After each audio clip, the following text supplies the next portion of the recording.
Welcome into the In the Money podcast for KeenelandSelect.com. We're doing an extra one this week because of the big card on Sunday for Haskell Day at Monmouth Park. Tom Leach, along with Keeneland's Director of Simulcasting, Jim Goodman. And there are 5 graded stakes races that we will handicap at Monmouth. And, Jim, let's start with the Grade 2 Molly Pitcher, which is their 7th race. Fillies and Mares, 3 and up at a mile and a 16th. How did you see this one? Tom, I like Natalie Victoria here, the 8 horse. 4 for 7 is distance, 10 for 32 lifetime. Jose Lascano had a great prep in the Monmouth Beach listed stakes back on May 25th. Rested a little bit, going from Ortiz to Lascano. A lot of pluses for Natalie Victoria, and this mare has a lot of speed. I think drawn outside, she'll be able to control the pace. I like Triple Arch from the inside that could get a good stalking trip with Boca Chica, and Montana Native for Clement and Joe Bravo, who's leading the jock at Monmouth. But I'm going to take Natalie Victoria, the 8, on top. I did not have a strong opinion here. I ended up taking a shot with a 5, Zucchini Flower for Grand Motion, 2 for 3 at this distance. And I thought there was a good bit of speed in here, and she's got a little bit of a closing style, which might play well. So not a strong opinion. I'm using Zucchini Flower as my key horse. Bet her to win, and then play her in exactas with Triple Arch, Montana Native, 2 of the ones you mentioned, and also the 4 Swingers Party. Skip the 8th race. It's a non-graded stake. The 9th race, it starts an all-stakes pick 4, is the Grade 3 Matchmaker, Fillies and Mares 3 and up, mile and an 1/8 on the turf. I started to pick Starstruck here. I think I picked her last time when she ran down to Delaware. I think she would have won the race, and she got mugged in the stretch. And but I'm going to Emotional Kitten. I think probably seduced by the price a little bit. I think there's going to be some value there. Drawn on the outside, which I'm not wild about, but they get Lopez to ride, so it's a top local jock, and if anybody can work out a trip, he ought to be able to.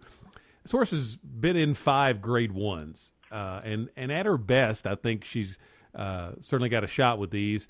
So for all those things, I'm going to try Emotional Kitten for my win pick, and then I would play her in exactas with Starstruck, the 2, the 9, What's the Chances for Chad Brown, the 4 Prime for Passion, Jonathan Shepard, Always Dangerous, and maybe a little bit of the 3, Lady Aspen. So I'm going to key around Emotional Kitten, but I think it could also be, I could have easily been talked into just doing an exacta box of 3 or 4 of those horses too. Kind of a wide open matchmaker, I thought. What about you? Yeah, I thought so too. As we're taping this on Friday, I just watched Kenneth Ramsey and his wife get in the winner's circle at Saratoga. I think he may be on a run again. So I'm going to take Ramsey's horse. Emotional Kitten may get a little bit of a price because she didn't run well in the Gamely at Santa Anita, but she certainly ran well in the Jenny Wiley this spring.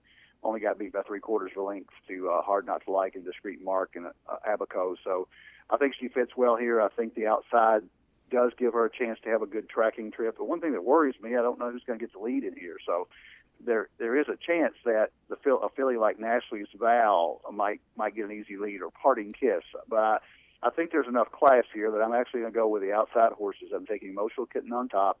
I'm going to take What's the Chances, the 9 horse behind her with Chad Brown. And Irish Mission is a horse that you didn't mention that Christophe Clement has, Joe Bravo, and ran well in the Belmont Gold Cup. Just got beat by Charming Kitten by a length. So I think Irish Mission has a shot. But it's wide open. It's a good betting race. But, no, I think he'd have to spread in pick 4. I think so too. I don't think it's a single race at all. I think it's one that you can get a price, and hard to eliminate very many fillies and mares here. Absolutely. 10th race, Grade 2 Monmouth Cup. And I ended up going to Long River here, mile at a 16th, 3-year-olds and up. I'm a little worried that maybe he just likes Aqueduct best, but I'm going to give him one more shot. I'm a big Keir McLaughlin fan, and this horse is, I think, catching a softer field than he's been running against in the last couple. Does have 3 wins at a mile and a 16th, so maybe shortening up a bit will help as well. So I'm going to key on Long River. Use him in exactas with the 2 Pants on Fire, who loves the track but is coming off a long layoff, the 4 Bradster, the 9 Valid, and I think I'd probably have to use at least all 4 of those in a pick 4. What about you? Yeah, I'm right with you. Long River is the class of the field. I'm a little concerned that he really didn't fire in the Stephen Foster, and his speed figures are so much better at Aqueduct than anywhere else. And so that kind of worries me a little bit. So because of that, I went with Bradister, the horse that I actually picked in the mine shaft last February at Fairgrounds, got a nice little price on him. I think you might get 6 or 7 to 1 here as well. So the Salvatore Mile on Monmouth on July 6th, got a 99 buyer, got beat by a length and a half by It's My Lucky Day, 4 for 7 at distance. So I'm going to take Braddister on top of Long River, the 3, and Ballad, who ran right with Braddister last out. So 4 with 3-9 with all. I think it's a good race. Another Monmouth's got a great card. Every race you look at, you make a case for more than one horse. And I think that's exactly true with the 11th race, the Grade 3 Oceanport, back on the turf, mile and a 16th for 3-year-olds and up. How did you see this one? I was between 3 horses, and I went with a 4th horse. The 3 horses that I liked when I first looked at it, Lochte, the 9 horse, a Grade 1 winner, looks like he may be rounding back into form. Guy's Reward, very consistent, but needs a fast pace, the 8 horse. Under Control for Motion, I think you can make cases for all those horses. I'm going to take a flyer here. I looked at the race, the way it sets up, and it looks like it could be somebody with lone speed, and Fredericksburg fits that pattern. Fredericksburg for Michael Matz had the lead in the Dixie last out at Pimlico and gave it up to Utley and Haley Roy. But if you go back a few races at Sam Houston, another race at Gulfstream, the horse has good speed and I think may set up well. Luis Saez is a nice jockey, and I think Fredericksburg is going to be a price, and I'm just going to take a swing for the fences here. Going to use him on top with Lochte, Guy's Reward, Under Control, and Change of Command. I'm going for a little bit of a price, I think, here, too, in Slim Shady. This horse used to be out in California, kept some real classy company. Seemed to have lost a step, maybe. And in the last race, it was an off-the-turf race, and he popped a 100 buyer. So did he rediscover his best form, or did he just love the sloppy track and freak? I'm going to bet it's the former, and that he's had a sharp work since then. So I'm going to bet that he's rediscovered his best form now for Jacobson, who's got him, and that on his best day, he's got numbers certainly good enough to have a good shot to win this. So I'm going to try Slim Shady and then use him with Guy's Reward, with Under Control, and then also the 7, Mishawish, it's a European invader, I think ran in some good company overseas, and just on that angle, I'll throw that one in there as well. But Slim Shady, the pick for me in the Oceanport.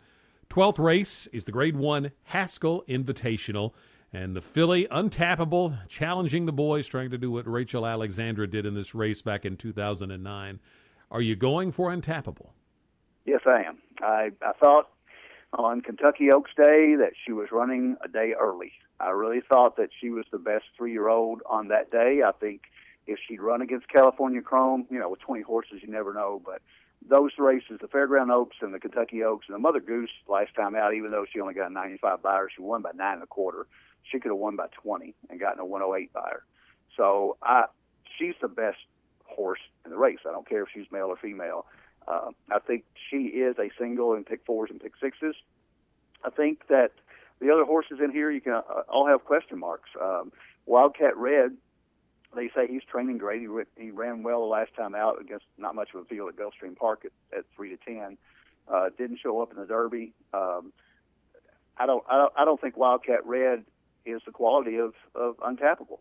I can make a case for Metal Count, who ran a great race in the Belmont. And if Untappable just, doesn't show up, I think Metal Count can win. I think Social Inclusion has a shot. Bayern ran great to Woody Stevens, but I don't think that he's graded a mile and 8. He's graded 7 furlongs. So I'm going to take Untappable on top of Metal Count, Social Inclusion, Bayern maybe for a piece. I decided I was going to take a stand against Untappable. I have trouble being really sold on anybody. My first inclination was to go to Social Inclusion, but I think he might be best if he can make the lead. And I don't think he does here, or if he does, he'll burn himself out. There's a good bit of speed in here, which could make you look at Metal Count, but I just don't know if he's good enough.